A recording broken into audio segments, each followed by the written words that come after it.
Greetings, ladies and gentlemen. Welcome to the Citizen Exclusive with your host, Mpoki Thompson.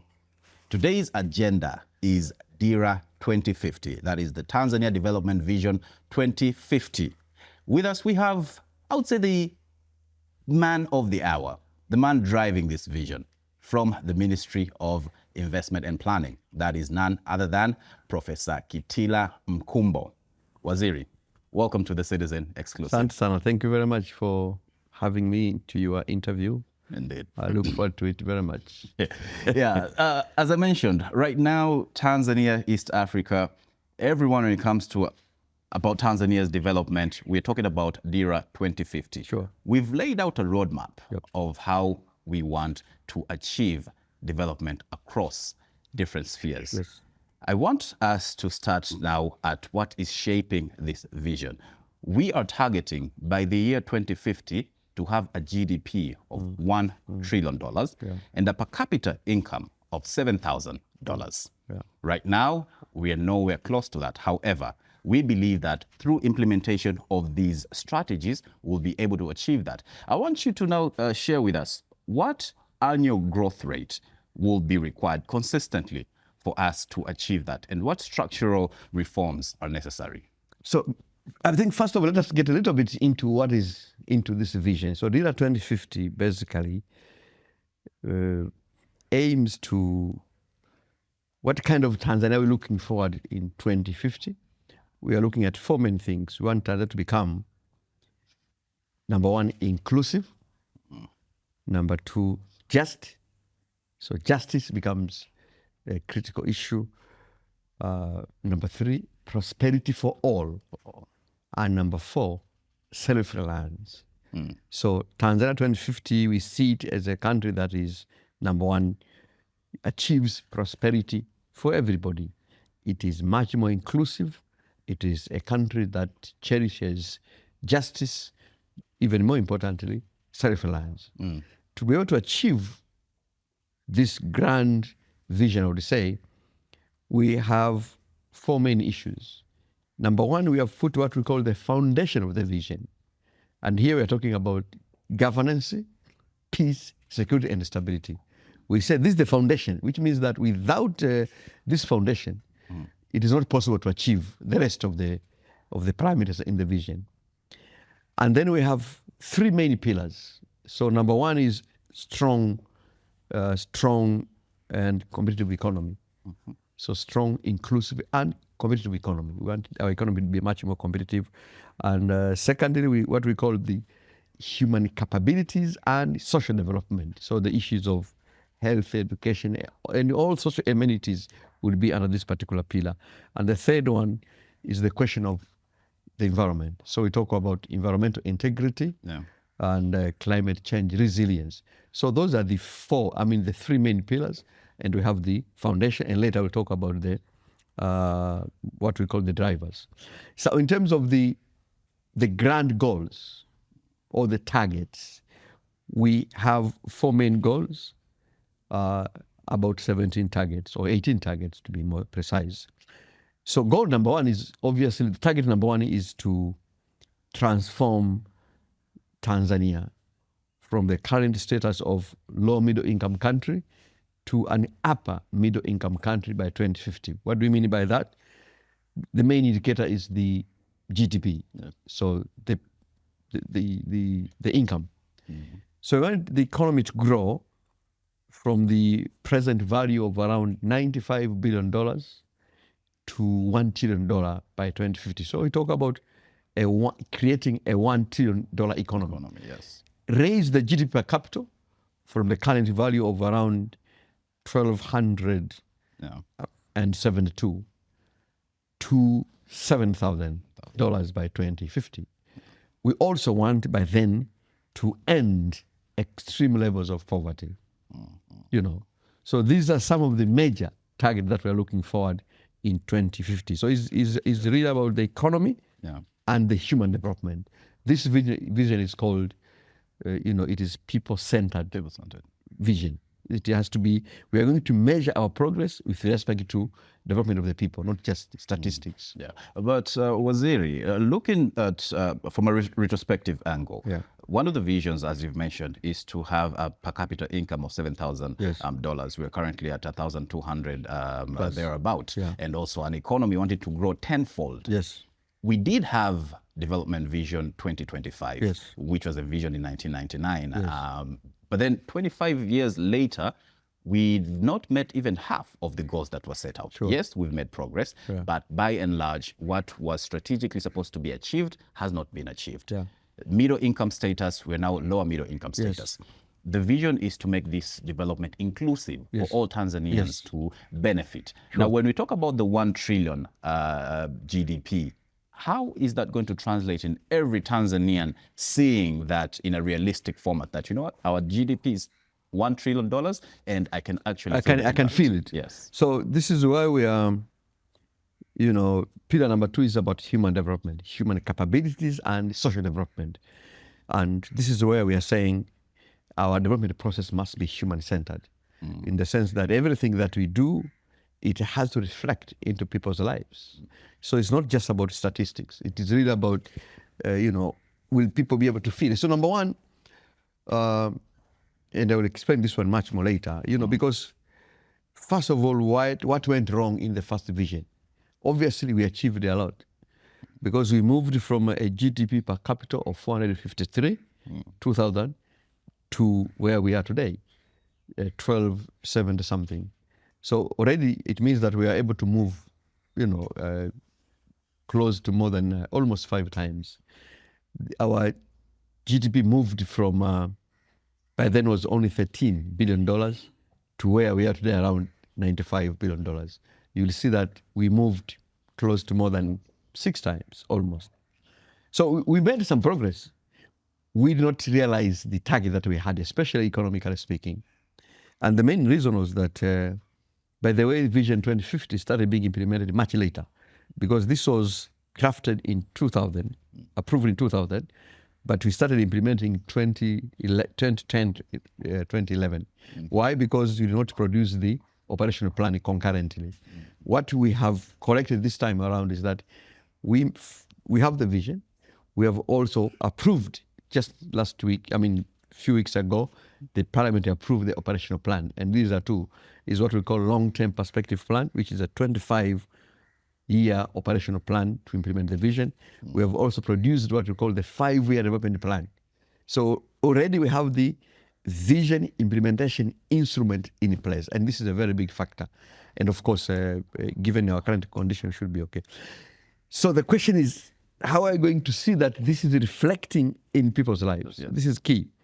So we are going to be taking measure reforms with respect to skills and human capital development, which is key. We will be addressing issues of social development, especially education and health issues, plus also social security. You will see that we are going to be focusing very much on logistics and infrastructure development. This is going to be very important focus. So if we are talking about improving infrastructure, it means that when you are coming to my home like you did today, you'll be enjoying the infrastructure. If we have good infrastructure, people will be able to feel. But much more importantly, we really want to focus on key sectors which drive our economy. And number 1 is agriculture. And the focus here, we have had agriculture which has mainly remained to be at the subsistence level. Our next round, we want to focus to ensure that the agriculture becomes commercial, so that our farmers, our peasants are able to make money out of agriculture. Because if people get money, then that's the meaning of growing the economy. We really want to focus very much on manufacturing. So issues of agro processing, because these are the sectors that are going to engage more people. Because the previous one of the weaknesses was that the sectors that were driving the economy were not very much the sector that were involving many people. So, for example, we had very low productivity in agriculture. We did not develop the sector of industrialization very much. And these are the sectors that really are supposed to be driving and including many people.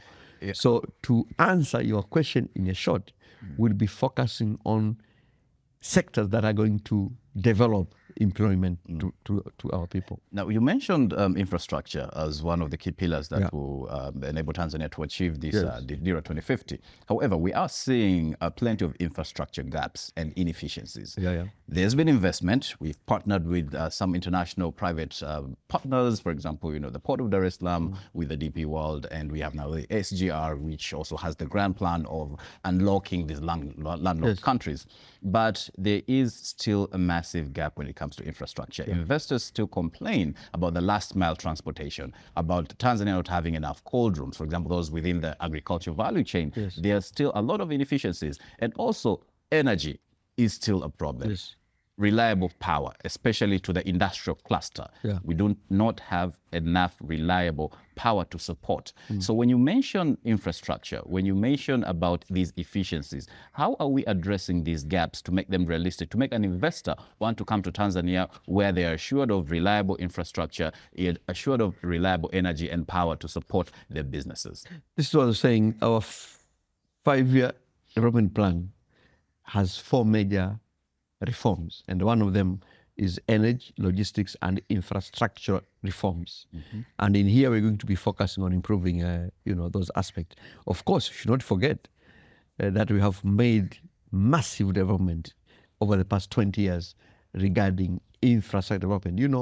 In this country, 20 years ago, to go to Mwanza, you would have to go through Kenya, Nairobi. It was not easy. Today, you can travel all the way from Twara up to Mwanza on tarmac road. So over the past 20 years, we have done a lot of efforts. We still have gaps, we still have challenges, but we should not forget that we have also made a lot of improvements. And this time around, we'll be even much more aggressive. And of course, even speaking with the energy sector, for example, for the last almost 60 years, Tanzania was able to develop only around 100, 600 megawatts. Almost 60 years. But over the last only 2, 3, 4 years, we have been able to add 2,000 megawatts into our national grid. And going forward, our target by 2030, we want to add from 4,000 to 8,000. By 2050, the target is really to have 7,000 megawatts. Huge development. And we think this is important because there is no industrialization without energy. Energy is everything. We really have to focus on the energy sector. So just to let your viewers know, is that the government and the private sector is going to be investing a lot with respect to those areas, including logistics, infrastructure, energy generation. These are very important. Now, what about the issue of the cost of doing business in Tanzania? Yeah. This is experienced not only by foreign investors, but also domestic investors as well. Tanzania is said to have an investment environment that is currently in reform, which is good. We are heading towards a positive direction. However, there are policy irregularities that have been mentioned by some of the investors, but also when we look at the taxation system, we have the taxes that are being imposed by the central government. We have those from the local government. We have those that are sector specific. We have those that are mandatory or statutory.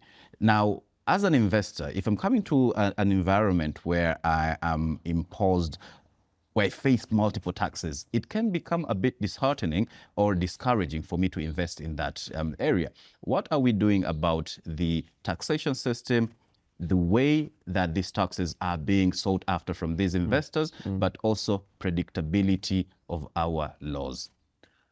So we have been implementing the national strategy for improving the business environment and the climate the climate environment, investment climate for that matter, the famously known as the blueprint for regulatory reforms to improve business and investment environment.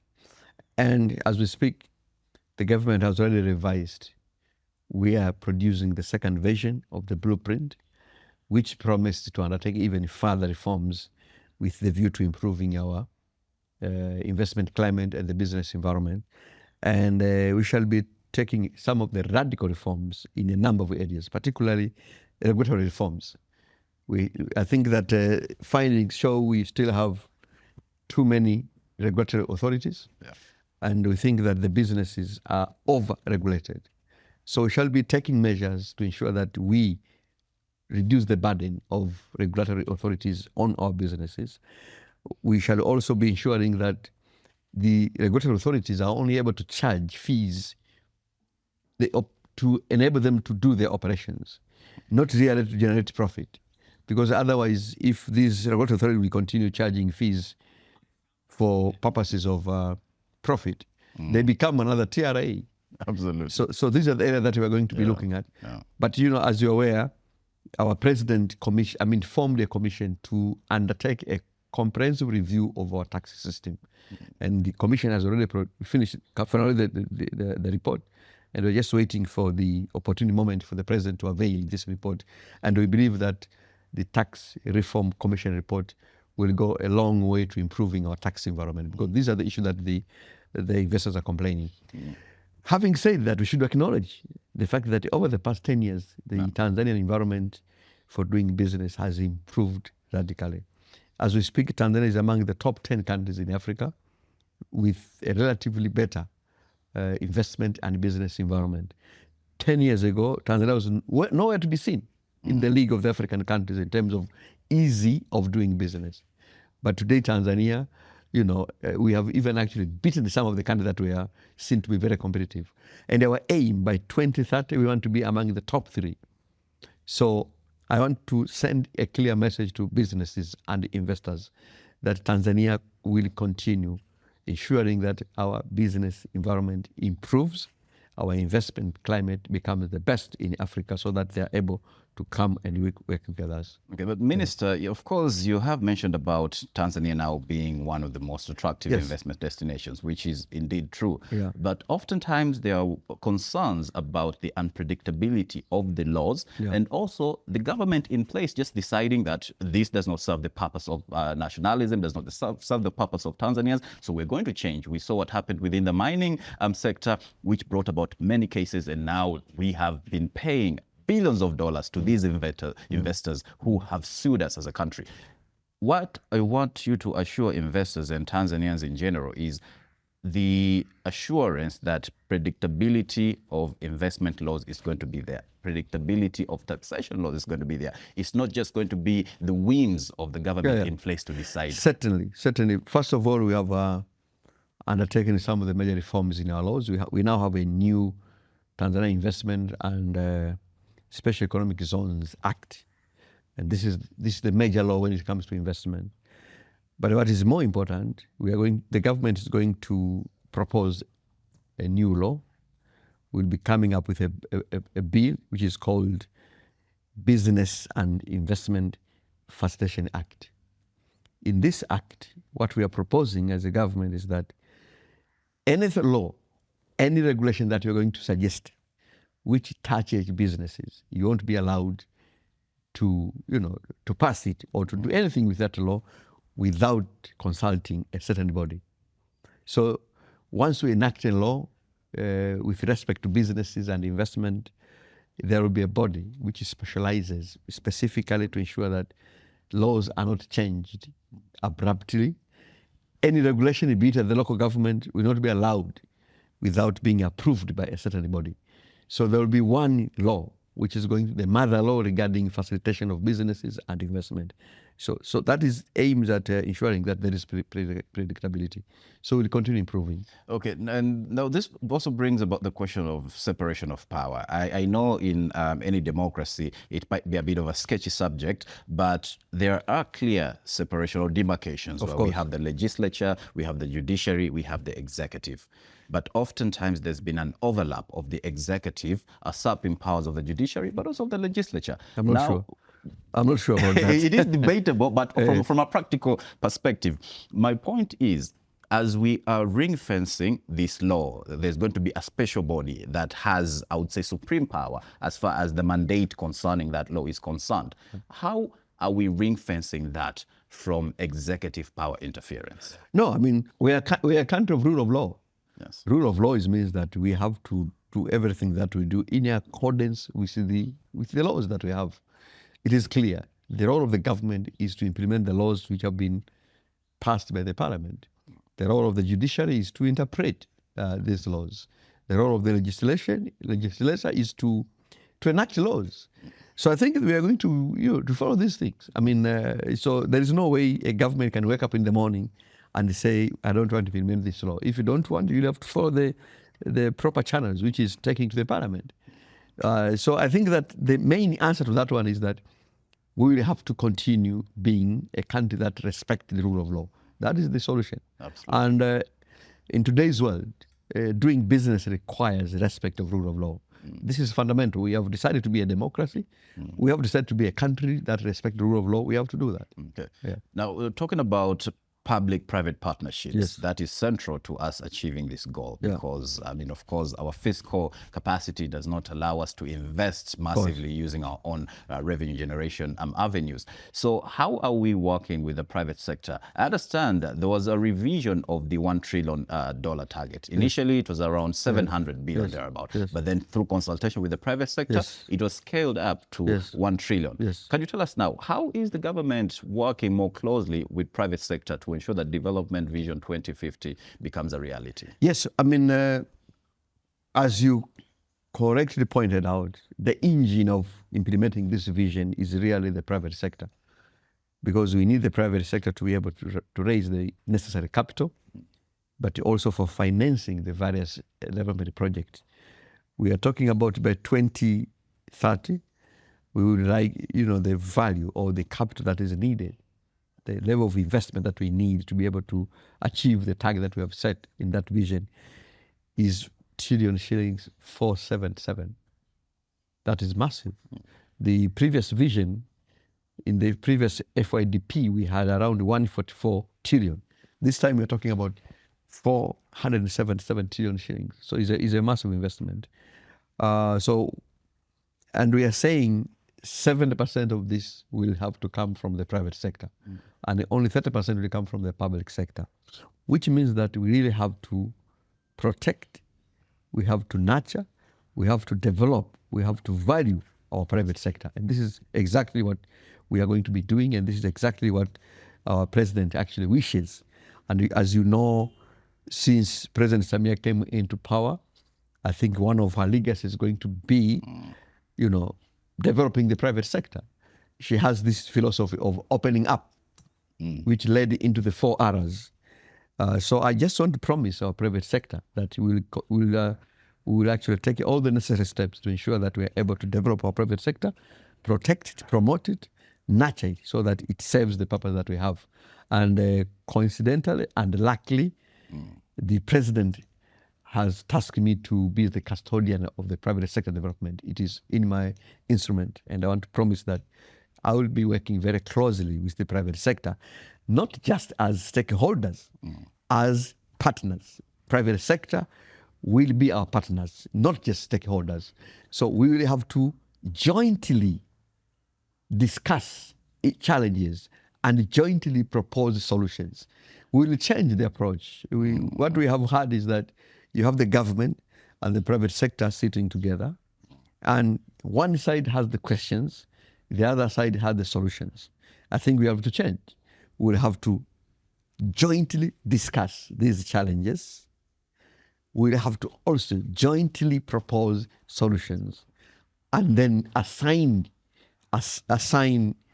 activities, who is doing what, to be able to achieve what we want to achieve. So there will be a new approach on how we deal with the private sector.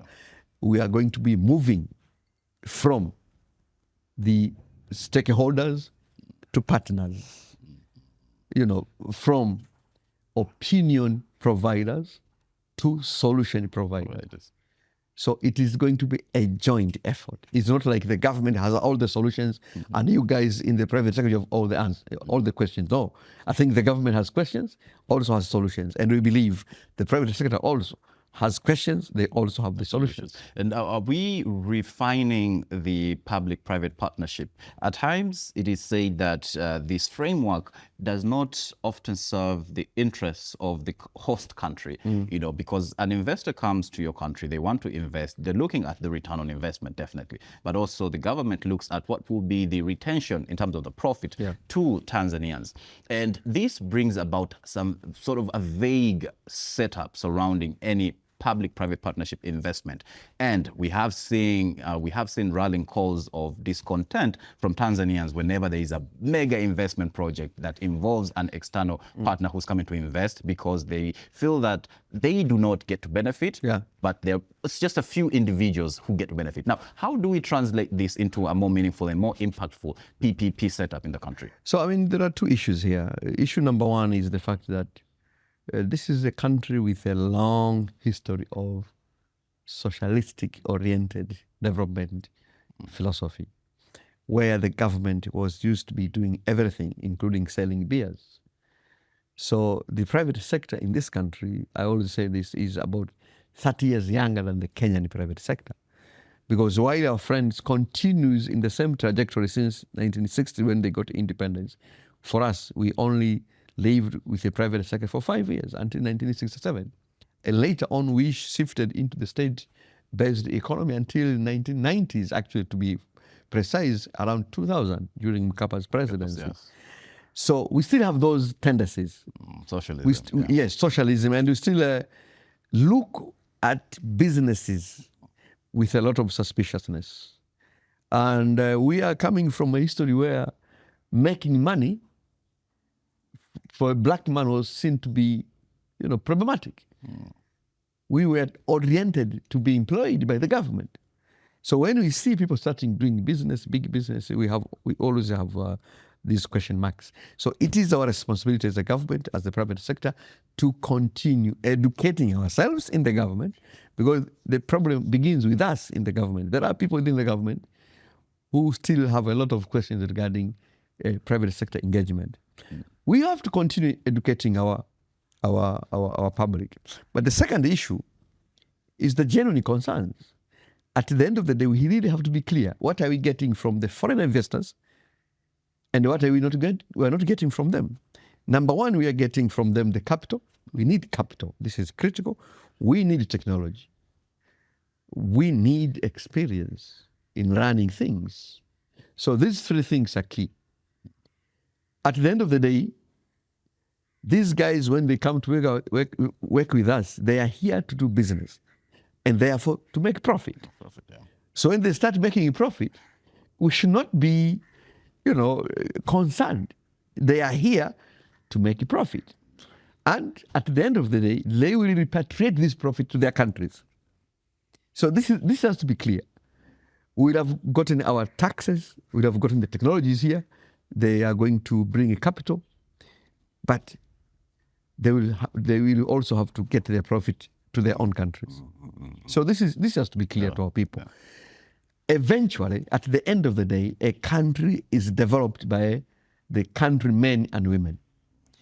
Countries are not developed by foreign investors. Foreign investors just make a contribution. But there is not any country which you're going to say, this country was developed by foreign investors alone. No. Which means we really have to focus on developing our own local investors so that they work in tandem with the foreign investment, which is why the government is very clear. There are certain, on two areas, we are very clear that there are certain businesses which will have to be done by the Tanzanians. For example, in your media industry, our media houses, we can do this. Why should somebody come here, to impose our media? They have to do this. There are international medias, yes, of course, but medias will have to be owned by Tanzanians. Even though you're a foreign company, we'll have to see our people running this media. So we are very clear in the law, but also that with respect to local content, we want our people, for example, now there is a massive project coming called LNG, which is a $42 billion project. A bigger chunk of the money into that project will go into the construction process. So we are very clear that our people will have to be engaged in the construction process, because that is where a lot of this money is going to go. So those are the two aspects that we are very clear as a government. Minister, I understand the government's vision, the government's intentions, but just to take it back a little bit, you mentioned about media, and luckily you've hit a nerve there because that's the industry that I'm in. Yes. And the regulation which states that the majority shareholders need to be Tanzanian as opposed to foreigners.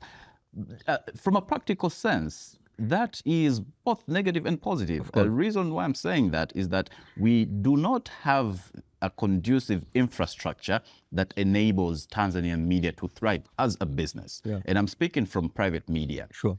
For example, right now we have debts that the government owes us from advertising, and we're not getting that money. So when we look at which is a problem already. It is a problem because now your main advertising customer is the government. It's the government. Where we're going, your main customer should be the private sector. Should be the private sector. Yeah, but my point is, when we put these limiting regulations and on the ground, we've not created an environment that allows local businesses to thrive.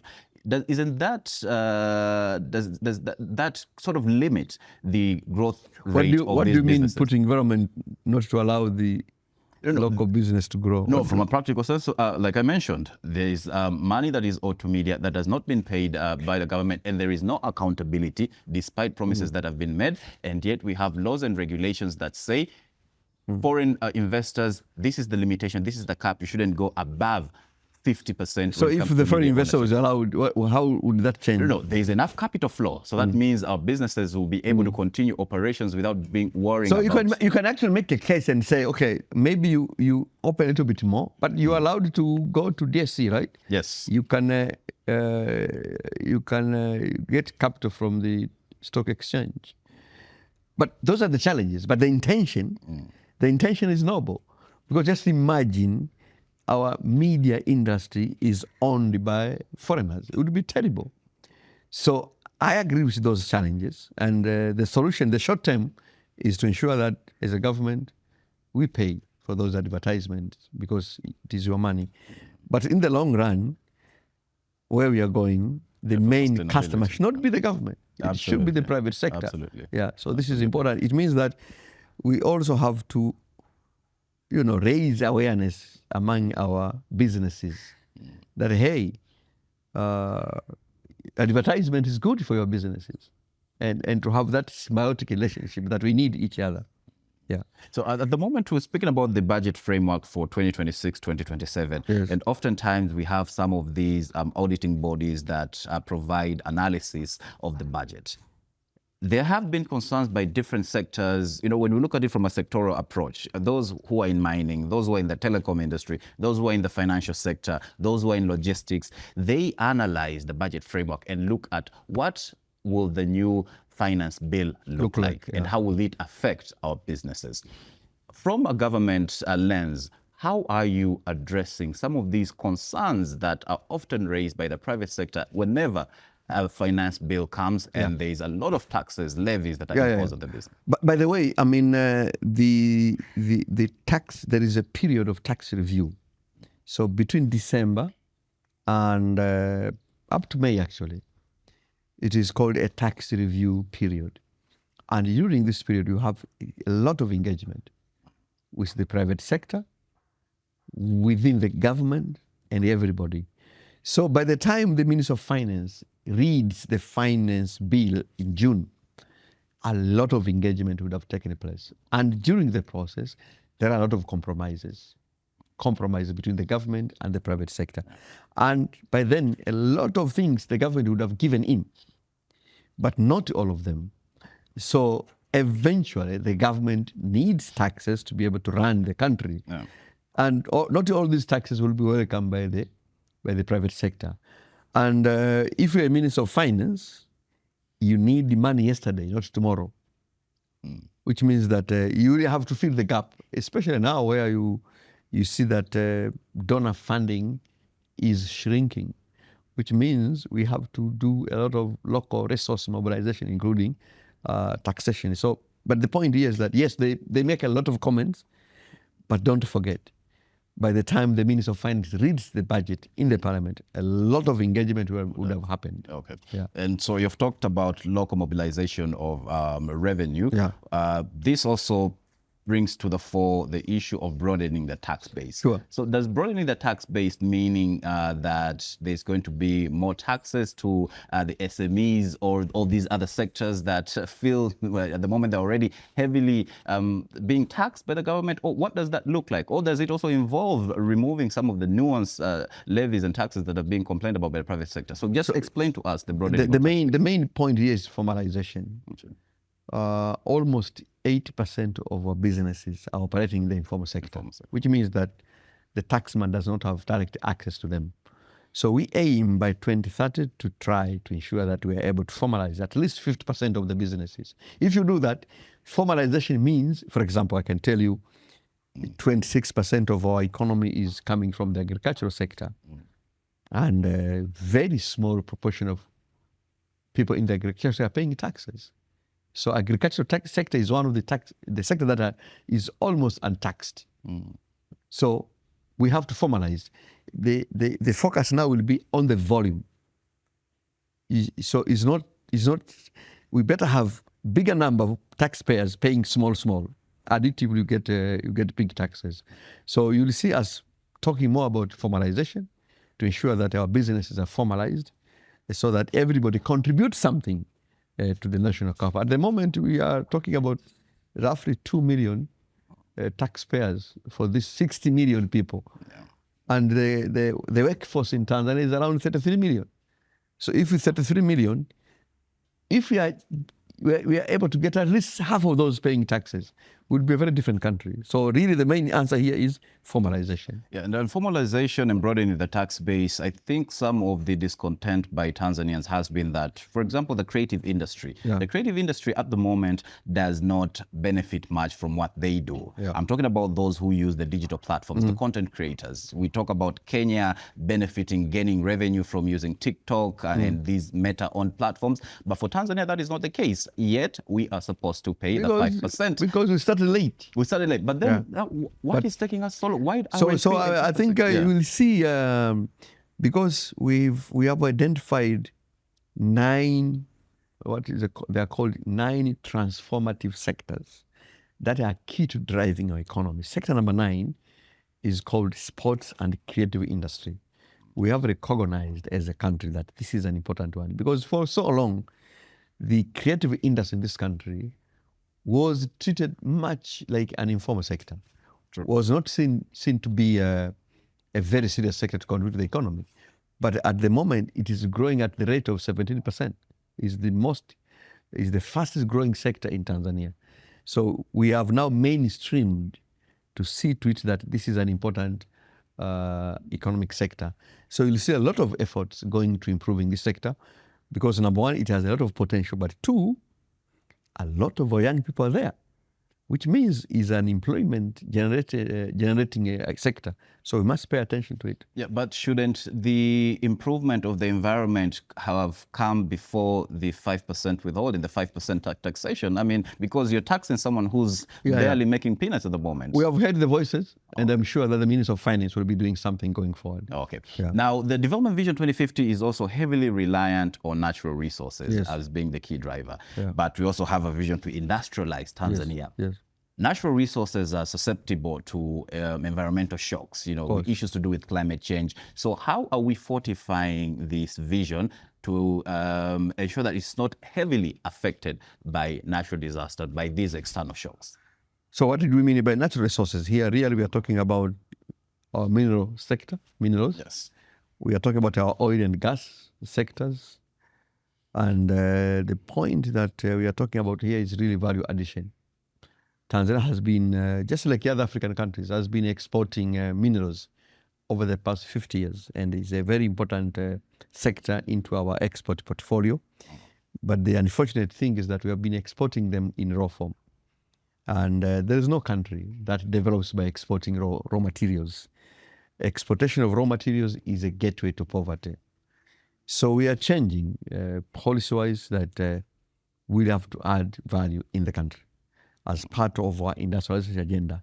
That is also with regard to agricultural products. We have been exporting our agricultural product in raw form, be it cashew nut, coffee or tea.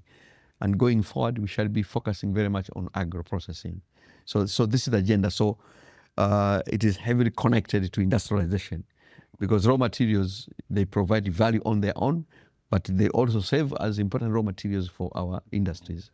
And this is what we are engaging our partners to tell them that, hey, when you come here, you want to invest in your minerals, please also plan to add value within the country. Yeah, now let's talk about the population dividends. By the year 2050, Tanzania will be home to roughly 100 million people. Yes. We are currently already one of the most populated countries in Africa. Yeah. But that doesn't directly translate to the human capital that is at our disposal. Yeah. And when we look at 25 years from now, population of 100 million, it will directly translate having an expanded population of young people who are looking for opportunities.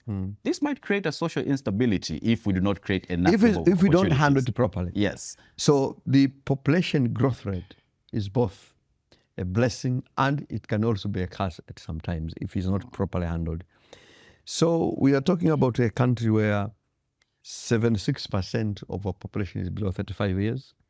If you look at the workforce, labor force in Tanzania is around 33 million. And 24 million of those will be young people aged between 15 and 39 years, which is around 72%. So we have a very strong labor force as a country. But we should also acknowledge that our population growth rate is a bit too high. Yeah. Because the fertility rate at the moment is 4.8 children per woman, which is among the highest. And the standard in Africa is around 3.2. So we are well above even the African average. And we think that this is not very healthy. But, you know, the medicine to contain the population, the rapid population growth rate is education, which is why we are now investing very much in education. From 2028, every Tanzanian kid will have to go up to Form 4. So the basic education changes here. Secondary education becomes universal. And if you keep kids longer in schools, that's the best way to reduce the fertility rate, because, you know, they will end up having 2 to 3 children. So that is number one. But number two, we have to invest in skills development. Yes, there's a huge so that our young people, as they get out of the education systems, they have the proper skills that are needed for them to be able to fit into this rapidly changing world. And not just to be employed here. We like to produce global citizens so that they can go and work anywhere in the world. Because our friends in Asia and in Europe, they have a problem. While we have a very rapid population growth rate, theirs is actually going down. So this is they think in the next 10 years, if they are not careful, they will have to be employing robots, not human beings, because they don't have the labor force. It means that we can become labor suppliers to many countries in Asia and in Europe. So we really have to prepare our young people, not just to be Tanzanians, but also to be global citizens. That is only possible if they have the appropriate skills. So you will see a lot of reforms in the education sector, in our technical education system, for purposes of ensuring that our young people are properly prepared. Yeah.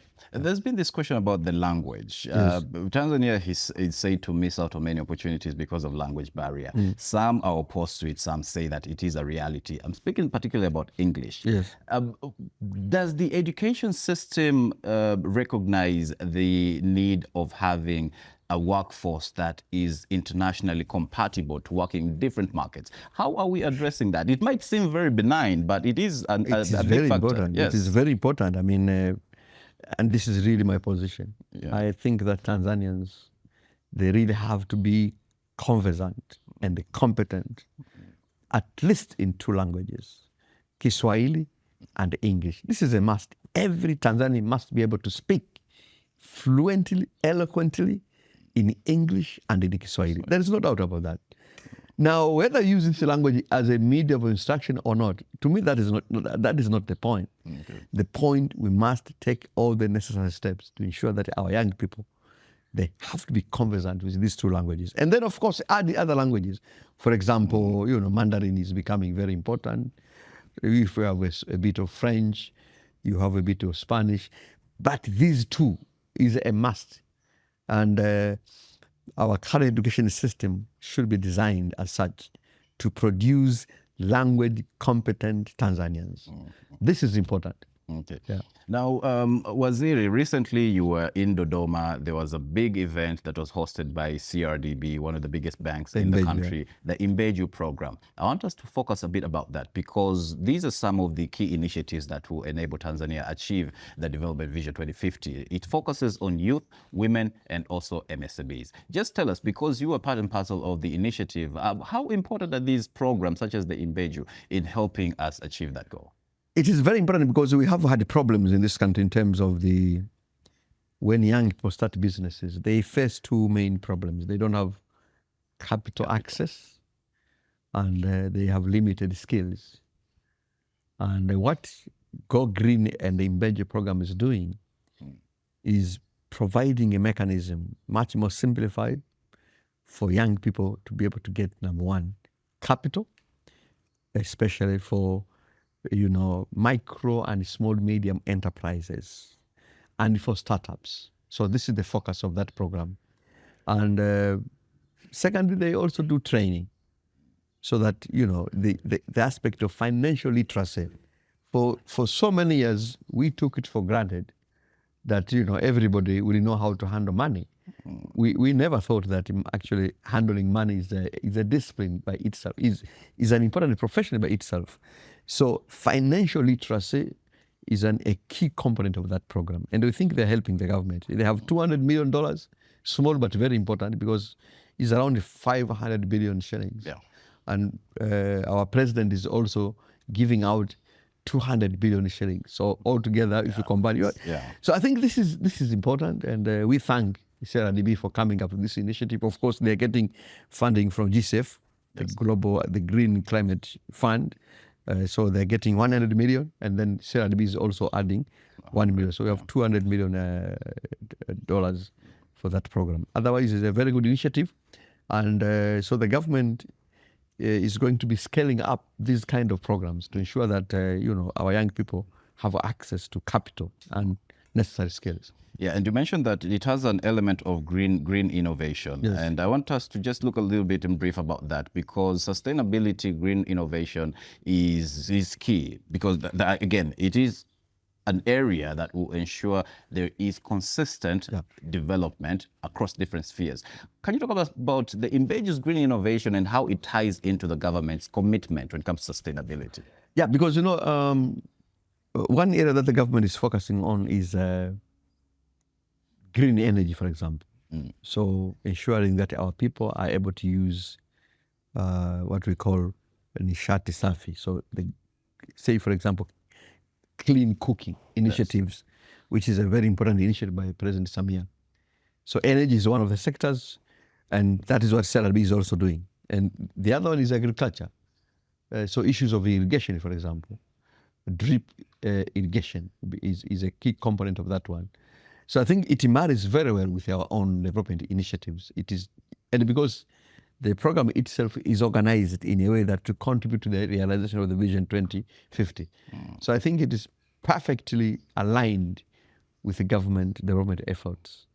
Yeah. And last but not least on that, the training and mentorship. We cannot overemphasize the importance of this, because when we're dealing with the minority groups such as women, but also youth, training and mentorship is pivotal. Of course. Imbeju, I've realized that. CRDB is doing that through that program. Can you tell us now, how does that translate to some of the efforts that the government is undertaking when it comes to mentorship, to training youth and creating prosperity?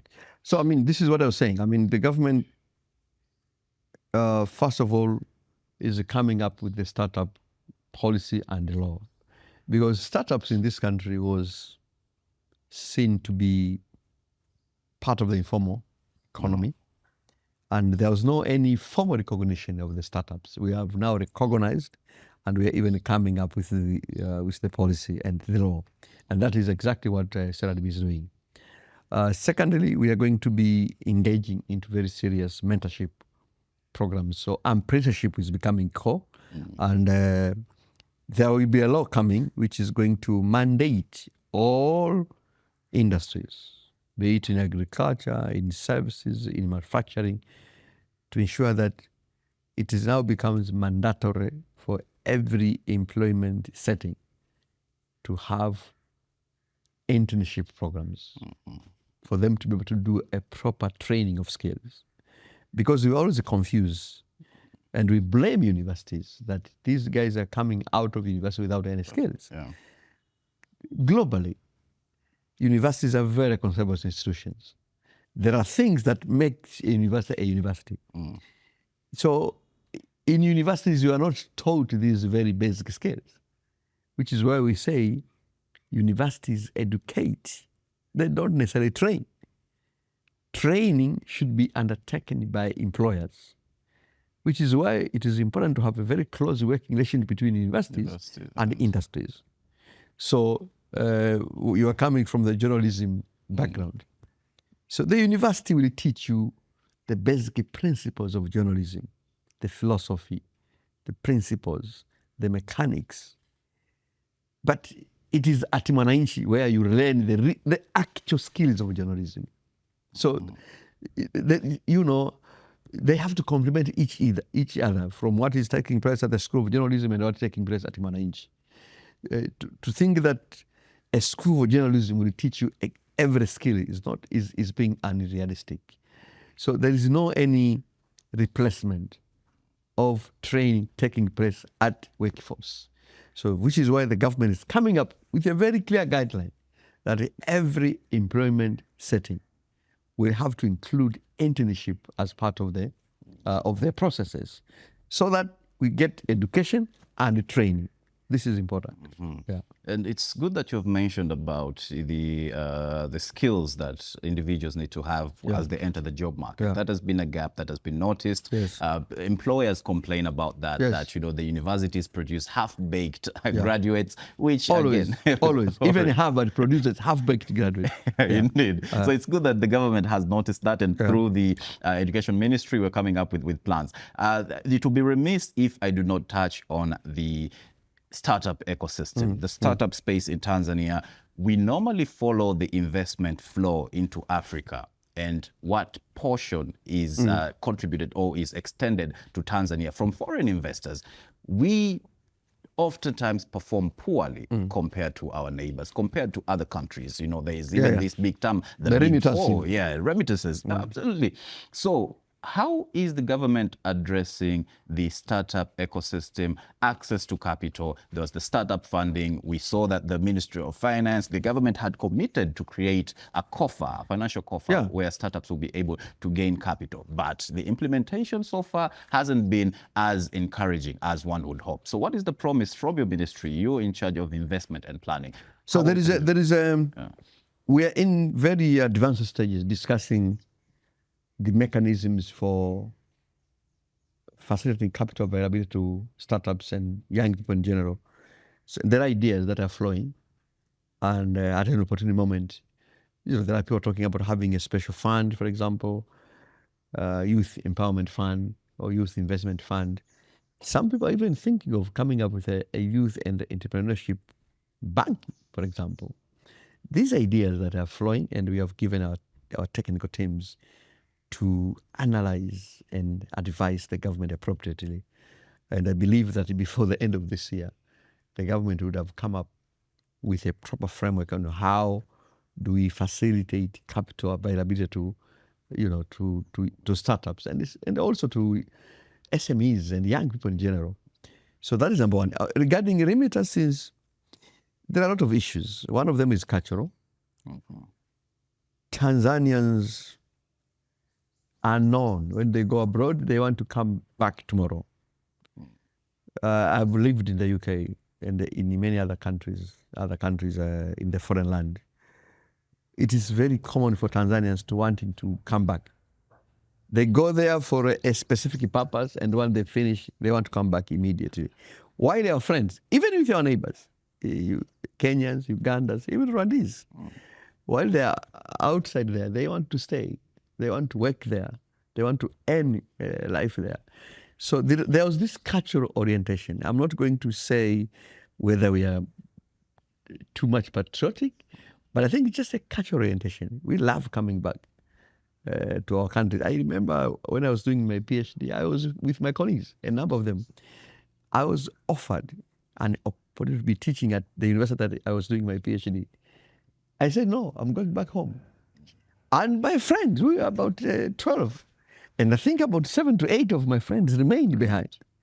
And even the wives of our friends. My wife was eager to come back yesterday, you know. But actually, her friends were, they say, what is wrong with you? You have to stay here. She was working, but as soon as we finished our PhD, immediately we wanted to come back. So there is that cultural orientations. A number of Tanzanians go out and they want to come back immediately, which is why the number of Tanzanians living abroad compared to our friends is smaller than ours. But I think it is now developing. But for many years, this is an area that we never formalized. Our friends started recording the number of diaspora many years ago. We just started recently. Now our embassies and our high commissions are required to register all Tanzanians living in their respective countries so that we get the number, because only a few years ago, we never even knew who was living where. Yeah. So as we go along, we are going to improve. But again, things are changing now. You see now Tanzanians are establishing themselves abroad. Yes. I know a lot of young people who went to study in Canada. They have no idea of coming back. They have settled in Canada. They're working, in different establishments, very professional. Yeah. So I think we are changing, and I believe that going forward, we should be able to catch up. Yeah. Now, you're looking at it from a cultural perspective, but now let's look at it from a regulatory perspective. Yes. Investment. Yeah. Because if I, as a Tanzanian diaspora, move to the US to work and I want to invest back home, there are limitations that would not make me feel the need or be persuaded to invest in Tanzania. Now, let's talk about that a bit, because this has been a point of concern. It has been a concern. It has been but what is the government doing? I'm not sure if that is a really serious barrier. It does impact even the remittances. Look, India is the country in the world which is known to be, I think, the most diaspora. They have the largest diaspora globally. No country beats India. But India doesn't offer dual citizenship. Is one of the countries that they have refused to give dual citizenship, and we are going to adopt their system, which they give what they call special status. Yeah, special status. So we shall also be giving our diaspora special status, so that when they come back home, they can, invest just like any other person. So we are going to ease in their life for that. We have heard about their voices, and we think their voices are genuine. And the government is going to be providing that special status, but not yet dual citizenship. Okay. Yeah, because dual citizenship, again, it's a different issue. It is a different issue, very contentious. Yeah. But we do hope that for us to see an increased level of remittances, development. We should, because it is controversial, because look here, Kitila, I'm a Tanzanian. I never chose to be a Tanzanian. So being a citizen of a certain country is really a God-given right. And you don't want to rob somebody's right like that one just because I have decided to move somewhere to find good life. So as Kitila, I have no idea why we should not be recognizing our citizens wherever they are. Because they never chose to be Tanzanians. It is a God-given right, and you don't take a God-given right easily. Nationality by birth. Yes, but anyway, this is a controversial issue. We don't have easy answers for that matter. So just to conclude, Minister, Vision 2050. What is that one big threat that might derail its implementation from a practical approach? Yes, that is a very good question. So, one big threat is continue doing business usual. Continue doing things the way we do. Vision 2050 implementation requires us to undertake, among other things, mindset change. We have to change the way we do things. Beginning with simple, to complex issues. And I'll give you one example. Tanzanians are known to be late, for example. This doesn't require donor funding. You say, we are going to meet at 10 and somebody comes at 11. So we are saying, and this is not just for the government, it is for everybody. It starts with recognizing, number one, we have set very high targets. These are very ambitious. They are achievable, but they're very ambitious. These cannot be achieved by walking. We can only achieve them by running. So every Tanzanian must recognize that. And therefore, we really have to undertake some cultural reorientation so that we get rid of some of our cultural behaviors that they are so much part of us. So like this vision cannot be achieved by thinking that the role of bringing development is government's role. And for us, we are here to receive the development. So we have to change from as leaders, but also our people. How do we change as leaders? We have to stop preaching that the government is going to bring 1, 2, 3, 4. We have to change that. We have to tell people that development is a collective endeavor. We have to work together. Obviously, the government will have a bigger responsibility. But you know what? If you are taking your kid to school, there is something the government must do. Number one, the government must employ teachers. That is not a role of the citizen. But don't tell me that your school doesn't have a toilet and you're waiting for the government to do that. While your kid comes from your home, has a toilet, and you're okay, your kid at a school doesn't have a toilet. Please, so we really have to agree as a country that there is no any one individual whose role is to develop others. We have to agree that development is a collective endeavor. So in short, one big threat is continue doing things business usually. Okay. Well, this is the main threat. Minister, we'll end on that note. Thank you. Thank you. Asante sana. Asante sana. You were with me, Mpoki Thompson, for the Citizen Exclusive. We were with Professor Kitila Mkumbo, the Minister for Planning and Investment. Until next time, that's a wrap.